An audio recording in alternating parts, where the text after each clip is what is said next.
Assalamu алейкум достор. Азыр мен сиздерге Алтай шаарчасынан ай сайын болгону 26 000 сомдон төлөп алчу бир бөлмөлүү батирдин ички көрүнүшүн көрсөтөйүн. Кичирээк болуп калбайлыбы деген сурооңуздарга жооп болсун. Мынакей жалпы аянты 29,7 квадрат болот.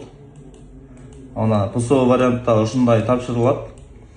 Холл 3 метр квадраттын тегерегинде, кухнясы болсо 15,93 16 квадраттын тегерегинде болот.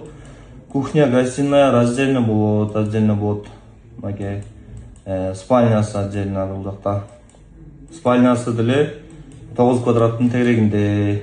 Мынакей кийин ремонт болгондон кийин кандай көрүнөт деген деп сурасаңыздар, мынакей интерьерин да көрсөтүп коеюн ички. Ушундай көрүнүштө болот. Холл, спальня, мына двухспальный кровать полностью батканда. Встроенный шкафтар. И мына гостиныясы менен кухнясы кенен болот. 16 квадраттын тегерегинде. Кухонный гарнитур полностью баткан экен. Дал ушул батир Алтай шаарчасында сатыкта. Бул жакта эсептерин дагы көрсөтүп коеюн сиздерге. Баштапкы төлөм 500 000 сом бересиздер.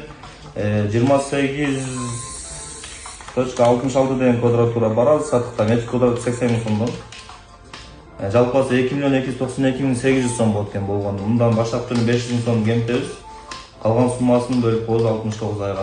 Ай сайын 25,982 сомдон болот. Бул батирди жаш үй бүлөгө же болбосо инвестиция кылам дегендерге деле ай сайын 30 000 сомдон квартплата төлөшөт. Ошондой алып койсоңуздар деле болот. Батирлер саны чектелүү. Андыктан жетишип калыңыздар. Төмөндө номерди калтырып коебуз, ошол жака чалып жазып байланышсаңыздар болот.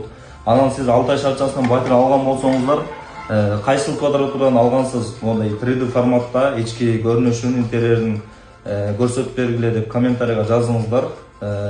Ачып керен көрсөтүп видео киргизебиз дагы.